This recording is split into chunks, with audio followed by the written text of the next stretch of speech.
Podcast. It's a very exciting episode today because we are going to be talking about Team USA's roster for Milan. So exciting! So exciting! So exciting! Did it? We now have our roster. Yeah. Sorry.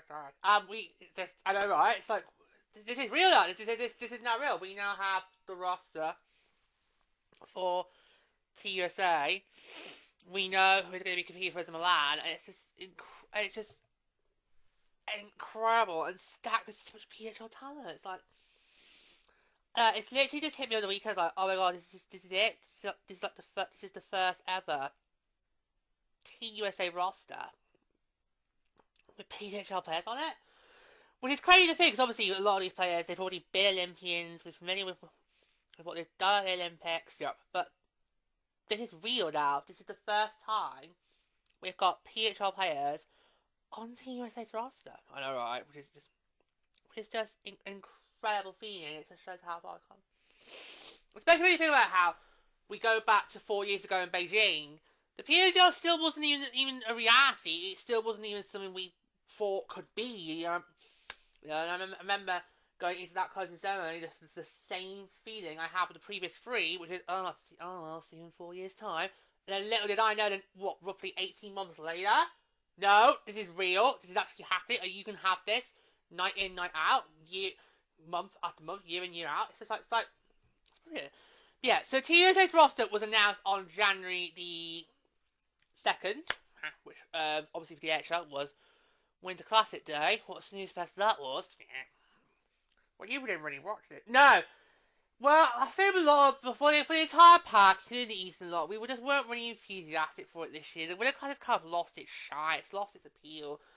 So, at the end of the day, you guys watched it, and I was busy trying to get the, game day post I'm going to do for Milan Cortina. Yeah, so I've got the design for that sorted, so the group stage is all done.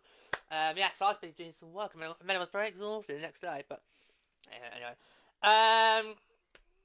Yeah, so I think I've now got what I'm going to do for the, image-wise. Video-wise, I'm not too sure I'm going to do it, because I don't think I'm going to do that for each day. But if not, okay, so Team USA's roster is now out. We have 16 players representing the PWHL on this roster. That is going to be that is just an amazing feeling. I don't know if Canada's going to beat that, but we'll see. We should be getting Canada by the end of the week, along with Czechia. I think Czech is coming out tomorrow. We think Czech is coming out tomorrow. And then Canada expected by the end of this week. Yeah, let's just go through it. So Team USA's roster, it's just so much talent here. Not just in the PHL, but also from prospects in other programs who could potentially be PHL players maybe this time next year.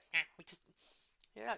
So I'm going to go through it bit by bit as always, and then we'll talk more in detail about it, okay? So here we go. So, here is Team USA's roster. So we start with the forwards.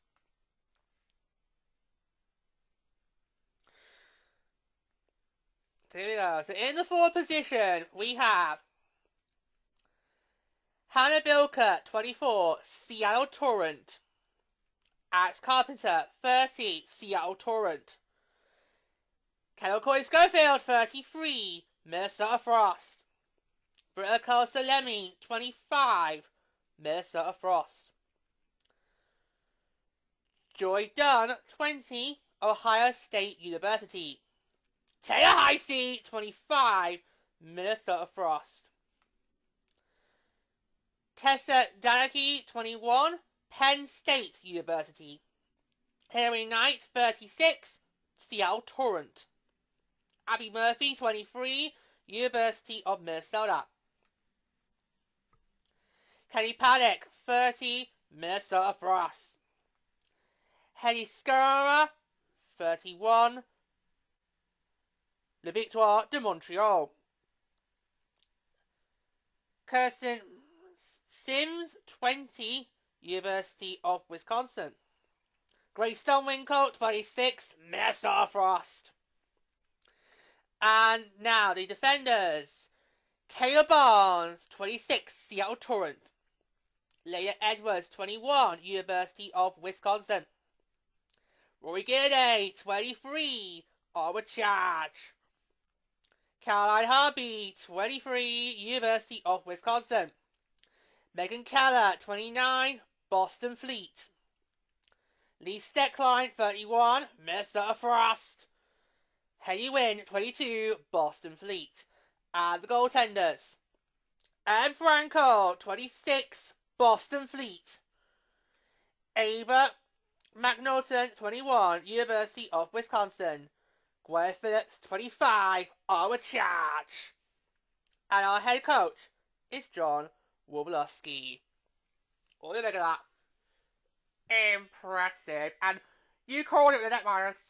I know. You called it with the netminders. You said Franco and Gwen Phillips. Well, the game is no choice. And I know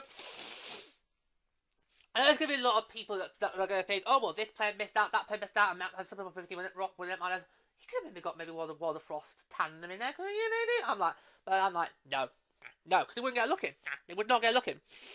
I'm fine with our netminders not being on that roster, because it's the same reason how I was fine with Prague, you know?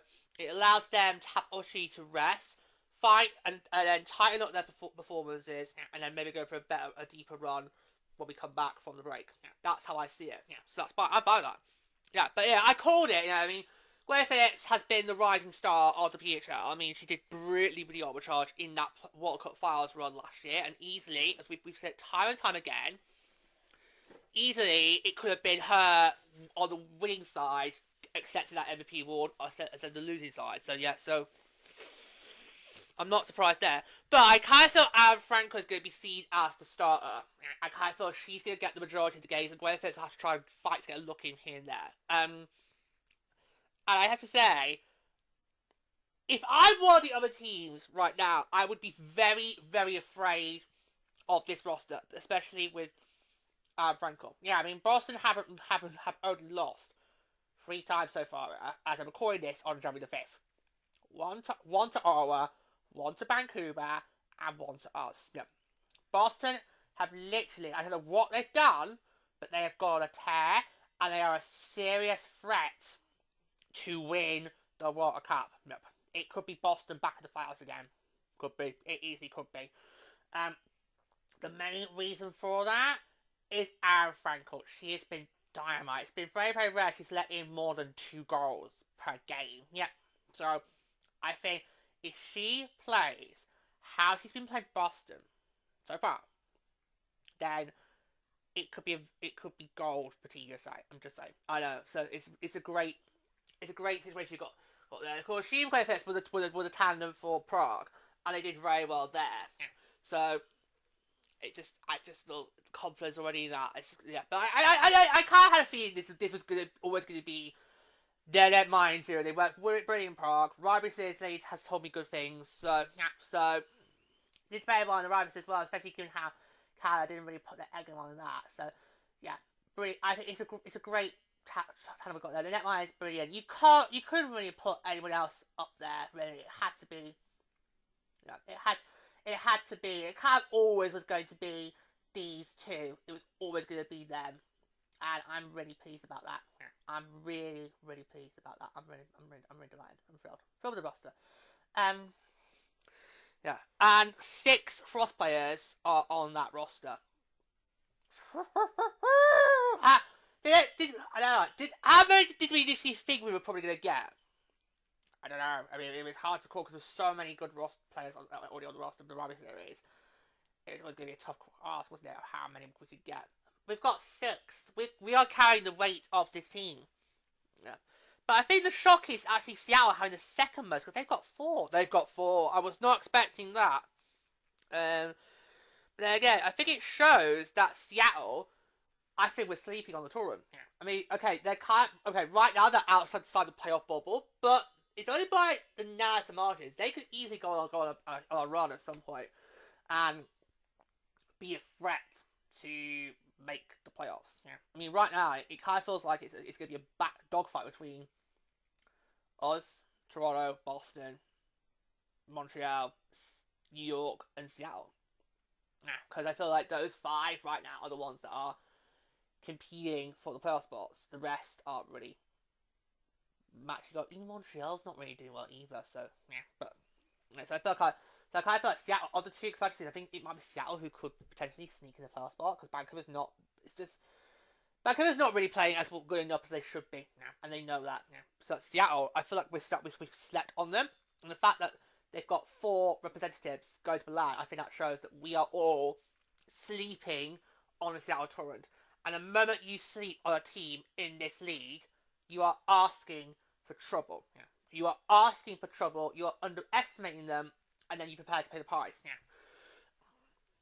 Yeah, because I know we didn't give Steve Rook much credit, but Seattle's mistakes, they aren't as obvious to see as Vancouver's have been. And I think Seattle played better in all their games than Vancouver have. Yeah. It's just Seattle needs to tighten a few things here and there to then be a better, more competitive team. Yeah, agreed. Yeah, I agree with you. We are sort of sleeping on Seattle. I think that's the off-season's problem. The fact that Vancouver in the off-season was doing so many good things. We kind of forgot about Seattle. It's only, but then once the season began, that's when it all changed, and you start to look at it and go, okay, maybe Seattle's doing a lot better. Despite the fact Vancouver did win the first match. Yeah. Yep. Only just, though. Yeah, only just. And you look at the rest of the roster, always got 2, including Rory Gearday, who for me, I think is somebody people need to watch out for. We've talked about sleeping on there. I think Rory Gearday could have a good chance at being Rookie of the Year. I mean, Haley Wynn and Abby Newark probably right now are up there for contention from Boston. But if we're thinking about who could be that third nominee, it could be Rory Gearday. It could be Hannah Murphy from Seattle. I know you've been saying that you think she should be going to look in. That might be why Seattle's done so well. She could be the key to success. But I think Rory Gearday is something I think you need to watch out for, and I think she could do some real damage. I mean, yes, Ottawa hasn't really shown the performance that we expect from somebody who went to the World Cup Finals the year prior, but Rory Gearday's had a very good start to her career in the PHL. She's done a really good start. And she started very nice at Ottawa. So I think she could potentially be a contender for Rookie of the Year. She definitely would, I think, could be nominated. The question is, could she fight off Haley Wynn? Because I think it looks like Wynn and Gearday could be locked in. The question is who that's that third. And it could be Newark, it could be Murphy. I don't think right now it's anyone from the Sirens, because their rookies haven't really lit up how we all thought they were going to do now. Yeah, so I think it's great. It's great to see that Rory Gearday is on there. It's great. It's great to see that we have some players who are literally just started their PHL careers this season on that roster. You got Haley Wynn and Rory Gearday. Both got drafted in the first round. Rory Gearday was taken 5th by Ottawa. Wynn was taken 2nd by Boston, which we all knew was going to happen pre the draft, despite New York shenanigans. Yeah, so it's pretty good. Montreal's got just 1 representative, which, how do we feel? Well, we want a team with pronunciation. It's kind of hard to then kind of stand out, but I think it's a good pick. Yeah, I think it's a good pick. I mean, I think people probably would be surprised that somebody from the Big 12 is going to be on TUSA's roster, but there it goes. I mean, we might have some pairs on other teams' rosters, you never know. Could do. Maybe up a 7. One to watch out for on Friday. One to watch out for on Friday if she gets in or not. One to watch out for on Friday. Yeah, so Boston have only got 3, haven't they? Was it just 2? Hold on, I can break that down. It's just 2 for Boston. Right there.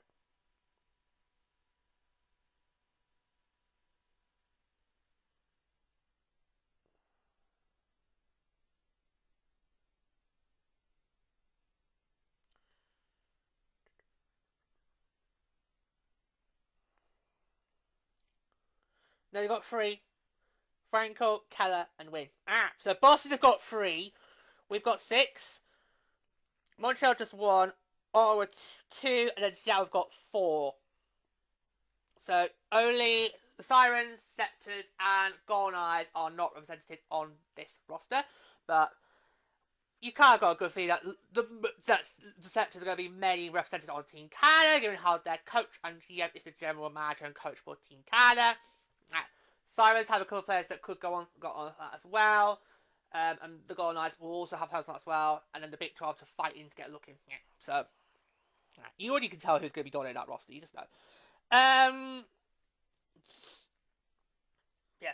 So, of the players who aren't PWHL players right now, how do you feel about that? I'm really excited about some of these players. I mean, you've got Kai Harvey, Leah Edwards. Who, can we just know about Leah Edwards? Yeah.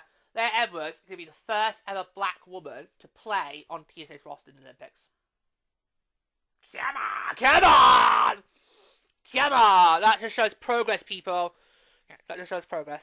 Yeah, and of course, Kai Harvey did get interviewed on Jocksex Gen. You haven't really seen that. Ali Murphy's in there, who I also think, if she declares herself eligible, could be brilliant on a roster. Yeah. As well. Plus, you got Jadek, who of course scored that game winner in Prague. Yeah, so there you go. That's another one who could potentially, if she's eligible, or declares. Yeah. So we've got some really great players on this roster who are from, and I think that's good how you've gone on with the other, because it could not be all PHL. You had to go elsewhere. So the other programs, they've gone for players who are really outshining right now and are doing just amazing things. And I think that really helps bolster our roster, or like support. Yeah, anyway, like he looks like they're supporting, but you just know they're gonna shine as well. And well, because in the Roman series, it was a real team effort. It was a good mix of PHL players and the college prospects, and that is what really helped powered us through all 4 games. So I think you're going to see this is a very well-rounded roster who's going to do amazing things in Milan Cortina. You can just tell, and I'm really excited for what's going to happen. I think it's a good roster, and I think we have set ourselves up for a really good shot at going for this gold medal. And normally in the Olympics, you go into this thinking it's going to be a toss between us and Canada. Yeah, but I feel this time round, I feel the US have a very strong chance of taking gold.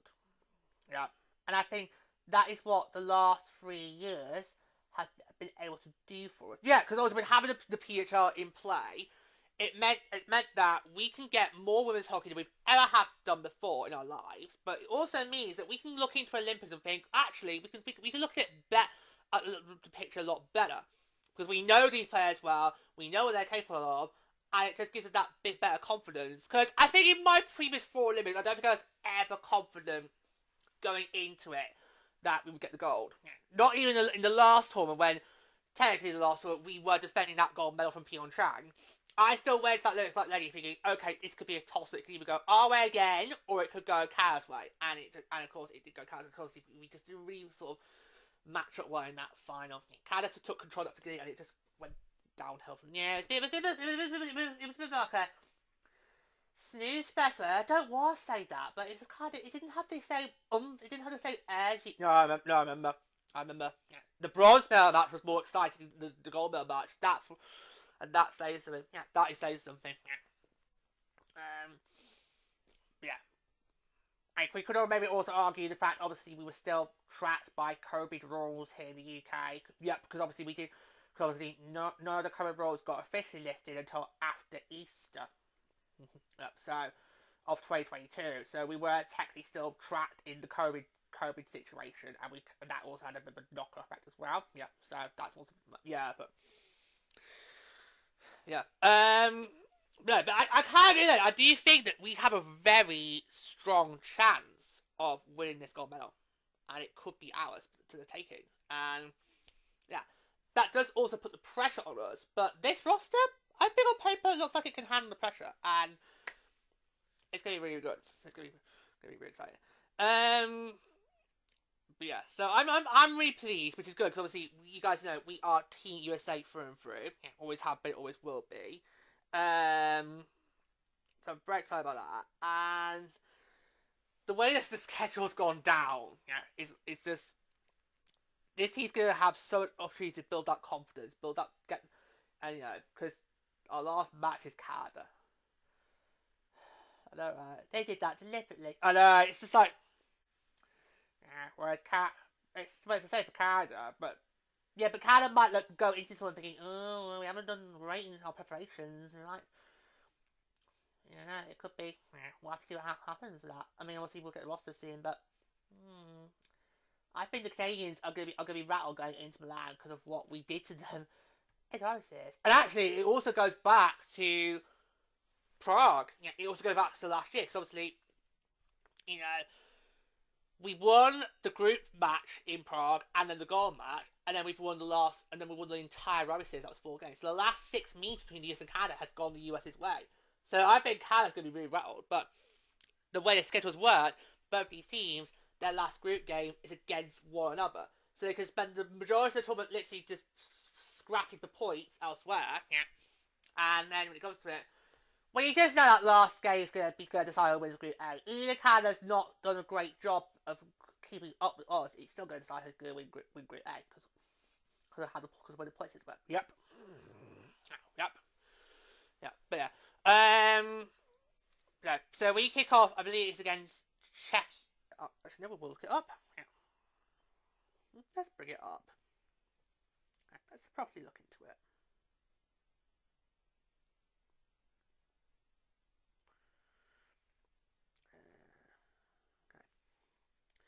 So our first game is actually on opening day on the 5th of February, and we will be playing against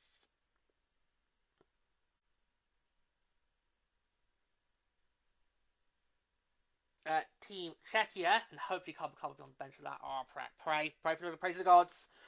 So we open our tournament against Czechia on February the 5th.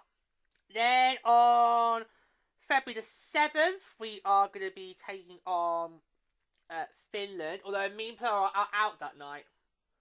Should I come out as well? You don't have to. Well, I'm just thinking, because obviously you'll have your phone with you. You can potentially still look up what's going on while you're waiting for the concert to start. So I'm thinking, should I come as well? Do you mind, country? I don't mind, country. Well, if you want to come along, you're welcome to come along. But of course, as you know, I suppose now I will be recording tonight at the games for every night. We'll watch that every night before we go to bed. So if we do miss anything, let's do a trio outing. Yeah, something like trio outing. Yeah, can do that. Yeah. Obviously, we're going to miss that game because it starts at hold on. It starts at 20 to 5 local time. That's 20 to 4 in the afternoon, and I think we'll be at that point probably heading out, because our concert starts.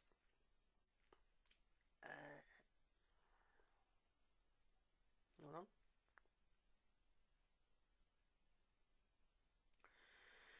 It starts at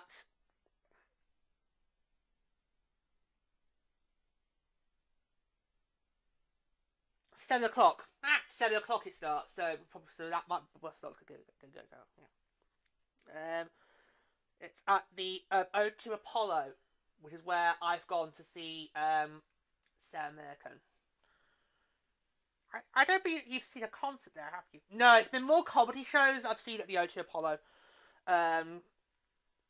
Yes, this is going to be my first concert. That's to be seen Nashville. Nashville are doing a reunion tour this year. And I booked tickets to go and see that because obviously I love that show when it was on in the 2010s. You guys know country music is a little soft spot for me. It's a little pleasure.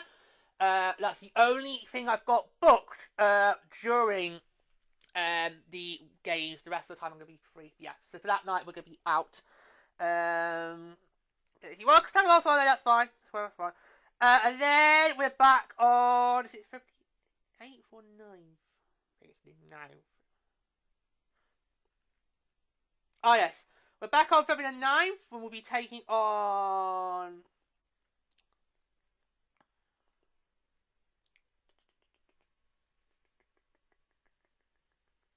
Yep, back on February the 9th. We'll be taking on Switzerland. Don't you dare. Don't you dare go there. Easy 3 points. Oh, he went there! He went there! He went there! Oh my god. And then our final group game, of course, is on February the 10th, where we're going to be against Team Canada. It's a bit bizarre the way the group stage have worked out. How on one day you got 4 games, and then another day you got 2. It's just crazy. And the way that the group stage will be winning by, it's just bizarre. Yeah. No, but this is I just love this roster. I know me too. I was like, and I'm gonna be honest with you, I don't think I really had any sort of nerves in the lead up to the roster being announced. I was like, okay, I'm sure who we're gonna have is gonna be a great selection, and we're gonna just roll with it. Yeah, and of course, having swept the Rugby Series, that also would have given some really good confidence going into it. How this is gonna be a great roster. But I didn't have any nerves going into it. You know, I mean, I know who I want to see on that roster, and I'm really pleased because I wanted Ken on that roster. She's on the jersey. She's on the jersey. Yeah, she's literally she is on the jersey. If you've gone on my Instagram, you will know that obviously Kendall's name and number is on this jersey. Yeah, it's on this jersey. Yeah, so there you go. So Kendall's there. Heisey is there. This is going to be Heisey's first Olympics. So we're so sorry about that. And we've got Steckline, Winkle, Panic there. The only problem I have is Britta. Oh, God. And the only problem I have is Britta Carslemy. I do not trust her to be on that roster. She cost us both our games this past weekend. The bitch. Oh! Oh! She went there. Oh! Yeah, she does not make it easy, Britta. She really doesn't, no. She does not make it easy at all, no. Yeah, but she's the only problem I've got with this roster, because I don't trust her to not cause problems. She's got a temper about her. She takes unnecessary penalties, and it ends up costing us the game, especially how in this league, where you know the job break goal rule is in place. Yep. No, but she cost us both our games. This weekend was a huge opportunity because we don't play again till Sunday. She cost us both games. Especially the Montreal one. Oh, we were all fuming at that! Yeah, just, oh god, no. Right, so she's the only problem I've got with this roster because I don't trust her on it. Right? I don't trust her. Yeah. So unless she can sharpen up her game, I do not trust her being on this roster. Yeah. I just imagine the boos are gonna ring out. Well, let them ring. Yeah, let them ring. I do understand why the booing happens. I totally get it. And if I was not a Frost fan, I probably would join in. Yeah, I probably would join in. Yeah, but so yeah. In the next expansion run, we can't afford to protect her. We can't. She's on contract though. She's on contract. She's got.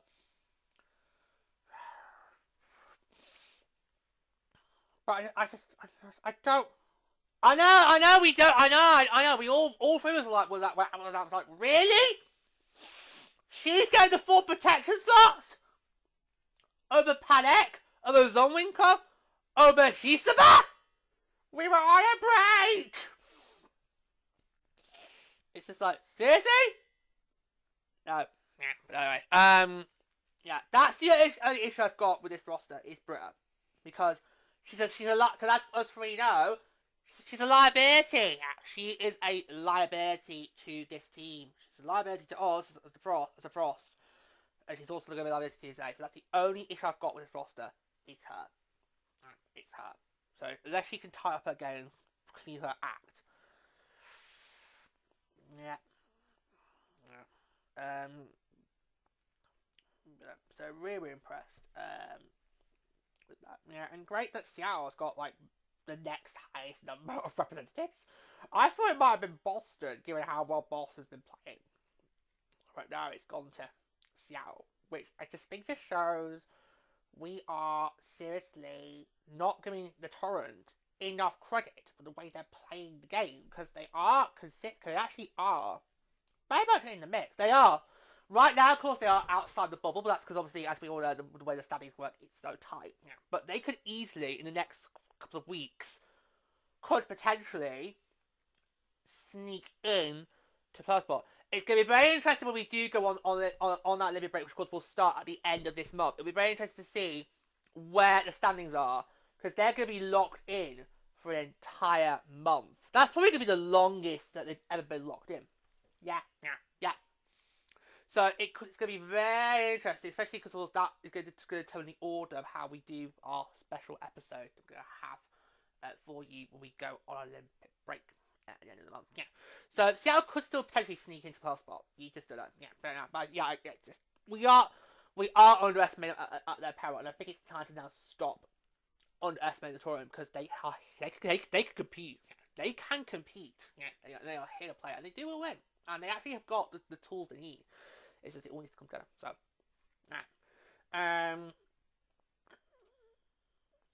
yeah, so I think it's great for them. It's going to be a real confidence for them. You know, how your expansion team, you're still finding your feet, and yet they've got 4 players going to be on that roster. And Carpenter Knight, you just knew had to be on there. Especially, of course, this is Harry's last Olympics. She's 36. No. She's not going to try and do a Betchkin. No.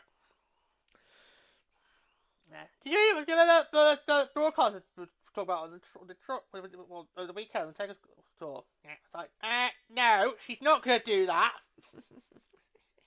This is definitely her last Olympics. Okay, she's made it very, very clear. That might slide in the air, but not here. Not here. Yeah, honestly, I absolutely love this roster. And let's now see how it comes together in Milan. So it's going to be very, very exciting. Yeah. I'm glad to see that we were so early game. I mean, we were the third nation to a roster. Yeah. I mean, obviously we had no idea how these rosters were going to get announced, but I wasn't sure that we would be so early in the pecking order. Yeah, I thought we might have been sort of late in the field, yeah, but we're not. So it's other teams that are going to be like that are going to be and many from Group B, yeah. It's very good, yeah, very good news, yeah. And this is going to be a really great roster, and I think everyone now needs to watch up TSA, because they are going to be coming for that gold, and they've got a very high chance of winning gold. Yeah, I think they're going to be winning gold. I think it's a good roster. It's an impressive roster, and if some of those prospects become eligible and declare themselves for the draft this year, oh my, it's gonna be impressive. It's gonna be. I'm so happy with this roster, because it's just there's so much confidence in these players, and it's great to see. It really is great to see. So I'm really excited for that. Really happy.